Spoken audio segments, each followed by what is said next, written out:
trust from you, because this is the one ultimate irrevocability. You can replace money, you can change your mind back to where it came from, you can rebuild trust in a relationship, but we only get one crack at 10 to 12 on September 10, 2023, and then we're 2 hours closer to the ends of our lives. Let me just put that fine point on it. This is a big responsibility. I got to make this valuable. Yeah. Does anybody remember opportunity cost when you were in econ? Okay, I see some nods. What does opportunity cost? What it's costing me to be doing this as opposed to all the other options at my disposal. Okay, what it's costing me to be doing this, all the other options at your disposal. Did I get that right? Practicing reflective listening, right? That's nearly perfect. But what Ward didn't say is that it's the sum total of all of those possibilities. So, like I said, Schrodinger's chat, you could have been in kayaking the Bering Strait. You could have been on the moon. You could have been doing all of those things with all of those people anywhere in the world. And it's the sum total of all of that that you're sacrificing for this. Have I made anybody want to leave yet? So I take that personally, because to me, that means I need to be at least that valuable. So when we talk about adult learning, you all know what this is. We build these really wonderfully intricate schema, these categories in our mind, the way that we think. But we also have to unlearn a lot to get out of our own way.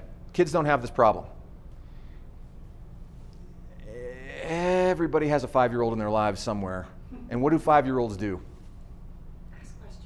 Bing, 100 times a day at least. And as we get older, we get influenced out of this. Now, I have not changed at all. And that's partly what got me into this. So at breakfast, a few of us were talking, and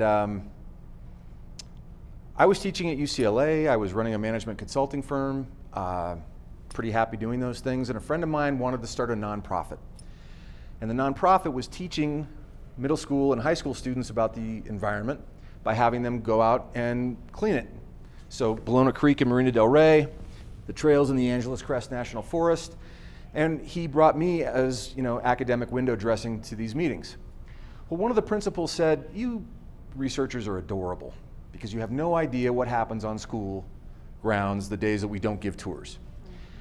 And through some fit of, I was having some embedded anthropological fantasy about I was going to go and get the real story behind things, I decided to go teach.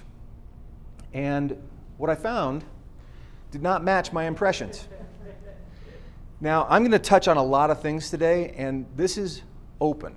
So when I talk about open source learning, I didn't give it the name because of open source software, although it was convenient because a lot of people were talking about that in the early 2000s when I did this. I did it with the idea of systems in mind. Right now, if someone comes into the room and they come in loudly enough, it'll change the dynamic.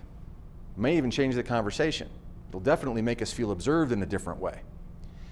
School is a very closed system, and closed systems have a half-life. Justin and I were talking about this a little bit earlier. At some point, a closed system will give way to being stale or just out-and-out entropy. In the case of school, we can see that the culture has moved on, the technology has moved on, the economy has moved on, even our physical environment has changed so much. School's still teaching the Bohr model of the atom, and the teacher still has to be in a room that looks a lot like this, and only one of us gets to stand up.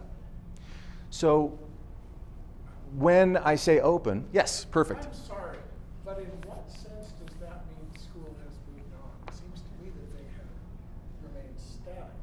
Wonderful. That's exactly what I was trying to say. So if I came across the other way, beautiful. Thank you, Evan.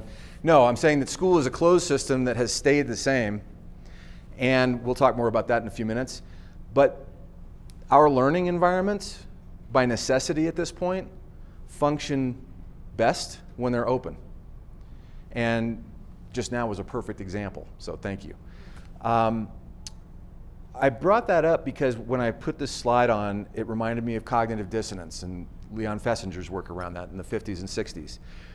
I'm going to mention a lot of that stuff for two reasons. First, it'll give us invitations, so if you hear something you're interested in but I move on, feel free to do what Evan just did. The second thing, though, is that I'm going to curate this after the fact. Part of the reason that we're doing this on video is because we're going to make a micro course out of this, and I'm going to put that on the same community where we've been doing everything else. The whole idea is, on the one hand, you're the studio audience for the televised version, but really, every part of our lives is curatable. And what I was totally not prepared for when I came back to teach high school was that nobody was using the public internet. This was 2004, 2005. And I looked around and I thought, you've got access to all of it, all the information, all those people. What are we doing?